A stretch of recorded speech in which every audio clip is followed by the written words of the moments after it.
नमस्कार मित्रों, स्वागत है आपका बड़ा बिजनेस छोटा इन्वेस्टमेंट की सीरीज ऑफ सक्सेस स्टोरी में। आज की हमारी कहानी है प्रॉपर्टी कंसल्टेंट से डेवलपर की। आज की हमारी कहानी के हीरो है आर.के. गुप्ता और आज की हमारी कहानी है अहमदाबाद रियल एस्टेट मार्केट के बारे में। तो चलो आज आर.के. गुप्ता से ही जानते हैं और खोलते हैं अहमदाबाद रियल एस्टेट मार्केट के कुछ राज। So welcome R K. जी इन बड़ा बिजनेस छोटा investment. Thank you. So what is reality in reality? So, accept the reality.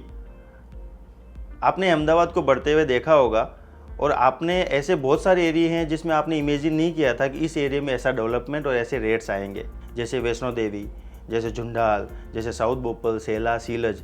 In area में इतना डेवलपमेंट हुआ है जो कि किसी ने इमेजिन नहीं किया था। So this is the reality in reality.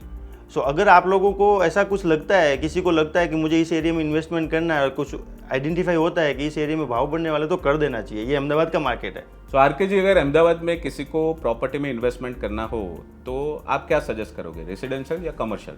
Ahmedabad में रेसिडेंशियल कमर्शियल दोनों सेगमेंट पैरेलली काम कर रहे हैं, पैरेलली आगे बढ़ रहे हैं। अगर आप रेसिडेंशियल कमर्शियल में से कुछ चूज़ करने की बात करेंगे तो अगर आप 2020 बैक में जाएंगे तो उस टाइम ये जो 4 साल हैं 2020 से 2024, ये दोनों में रेसिडेंशियल सेगमेंट एकदम बूम पे था। ठीक है, उस टाइम थोड़ा कमर्शियल मार्केट थोड़ा नीचे आया, लेकिन अभी 2024 में अगर बात करेंगे तो 2024 में दोनों सेगमेंट पैरेलली काम कर रहे हैं। अच्छा खासा एप्रिशिएशन इन्वेस्टर्स लोग लेके जा रहे हैं। अगर आपका विजन 10 साल का है, 10 साल इन द सेंस 2036 ओलंपिक का है, तो यहाँ पे जो दूसरे बिजनेस वाले जो माइग्रेट कर रहे हैं बिजनेस के लिए, उन सबको ऑफिस और घर दोनों चाहिएगा। तो दोनों सेगमेंट में मेरे हिसाब से नेक्स्ट 10 ईयर्स दोनों सेगमेंट में बूम है। फिर आपकी चॉइस और आपका कौन से सेगमेंट में काम कर रहा है उसके हिसाब से काम करेगा। सो आर.के. जी, ये तो समझ गया कि कमर्शियल प्रॉपर्टी में इन्वेस्टमेंट करना चाहिए या रेसिडेंशियल में इन्वेस्टमेंट करना चाहिए, बट आजकल अहमदाबाद के रास्तों में बड़े बड़े होर्डिंग्स लगे हैं, नो जीएसटी या जीएसटी ऑन अस। तो ये जीएसटी का फंडा क्या है? इंडिया की हर चीज़ में जो भी बिकता है उस पर जीएसटी है, ये तो आपको पता है। लेकिन ये अगर प्रॉपर्टी की बात करेंगे तो अगर आप प्रॉपर्टी बाई करते हैं अंडर कंस्ट्रक्शन होम पे with lower rates there is a GST. अगर आप फिनिश प्रोडक्ट लेते हो after BU, so there is no GST. तो एक आम इंसान को बीयू से पहले परचेस करनी चाहिए प्रॉपर्टी या बीयू मिलने के बाद प्रॉपर्टी परचेस करनी चाहिए? Nice one. सी अगर आप अर्ली स्टेजेस में अंडर कंस्ट्रक्शन घर लेते हो, फॉर एग्जांपल 1 करोड़ का आपका घर पड़ता है, तो उसमें 5% जीएसटी होती है, तो आपको 1 करोड़ 5 लाख में घर पड़ा, 5% जीएसटी। अगर आप ऑफिस लेते हो 1 करोड़ की, तो उसमें 12% जीएसटी होता है, मतलब आपको 1 करोड़ 12 लाख में फ्लैट ऑफिस पड़ा। ये है अंडर कंस्ट्रक्शन सिचुएशन। अगर आप यही चीज़ बीयू के बाद जाते हैं तो फॉर एग्जांपल वही घर जो 1 करोड़ 5 लाख का था जो जीएसटी के साथ, वो बीयू के बाद 1 करोड़ 25 लाख का हो जाता है। और वही जो ऑफिस थी जो 1 करोड़ 12 लाख में पड़ रही थी, वही ऑफिस बीयू के बाद 1 करोड़ 40 लाख में बिक रही है। सो आप बताइए अब किस में परचेस करेंगे? Of course in construction site चल रही हो तभी परचेस करना चाहिए। तो there is no GST. Actually जो जीएसटी का जो हवा बना के रखा है, नो जीएसटी, ये बोर्ड लगे हुए हैं, ये एक मार्केटिंग गिमिक्स है। एक्चुअली वो आप बीयू के बाद लेते हैं तो आपकी ग्रोथ हो चुकी होती है, राइट? प्राइस एप्रिसिएशन हो चुका है। तो आज जितना भी इन्वेस्टर मैं जानता हूँ वो अंडर कंस्ट्रक्शन ही लेते हैं ताकि उनको बीयू के बाद वो एप्रिसिएशन ले सके। Okay, so this is the GST, that's it, GST game. तो आर.के. जी, बहुत सारी प्रॉपर्टी एक्सपो होती है, उसमें कुछ बातें चल रही होती है बॉक्स प्राइस और रेरा कारपेट एरिया के बारे में, तो ये एक्चुअली है क्या? बॉक्स प्राइस और रेरा कारपेट एरिया अहमदाबाद में वर्षों से चल रहा है और चलता आएगा।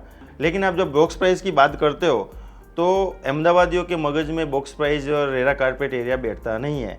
जब मजबूरी में आपको सुपर बिल्डअप रेट बोलना ही पड़ता है। हमने भी बॉक्स प्राइस पे बैठने की ट्राई कर रहे हैं और करते ही हैं, लेकिन जब आपने उसको बोला कि इतने में पड़ेगा तो अच्छा साहिब इसका ब्रेकअप दो ना। जब ब्रेकअप पे आता है तो एक्चुअली बाद में आपको सुपर बिल्डअप रेट पे आना ही पड़ता है। सो ये मार्केट में जंत्री फिर से बढ़ने की जो बात चल रही है, तो इसके इफेक्ट और साइड इफेक्ट क्या है?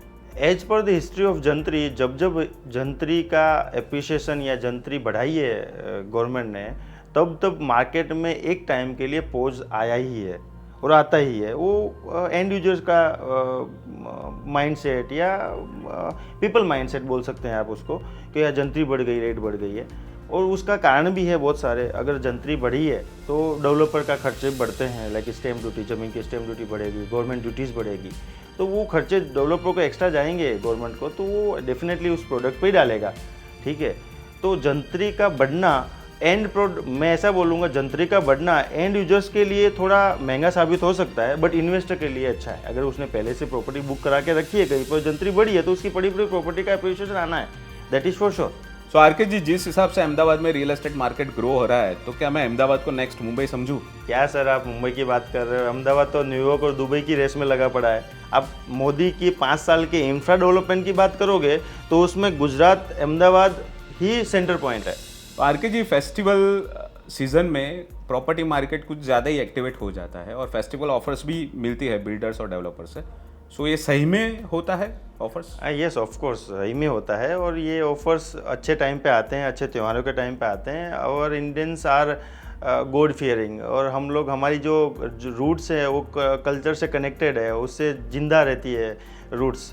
तो वो अपन कोई भी चीज़ खरीदते समय, लाइक कार हो, गोल्ड हो, सिल्वर हो, घर हो, तो अपन ये अच्छे दिनों की इंतज़ार करते हैं। लाइक कोई भी दिवाली है, नवरात्रि है, अच्छे मुहूर्त के इंतज़ार करते हैं। तो उस टाइम पे ये लोग भी सारे अच्छे ऑफ़र देते हैं। प्रॉपर्टी में भी होता है, गोल्ड सिल्वर में भी अच्छे ऑफर्स होते हैं। तो this is right, festival season में ये सारी चीज़ें अच्छे से बिकती है, और दिवाली के टाइम पे प्रॉपर्टी मार्केट भी बहुत अच्छा होता है। इसमें एंड यूजर्स को भी अच्छा फ़ायदा होता है और इन्वेस्टर को भी अच्छा फ़ायदा होता है, उनको अच्छी रेट में प्रॉपर्टी मिल सकती है। सो थैंक यू आरके जी, आपने अहमदाबाद के रियल एस्टेट मार्केट की रियलिटी बताई।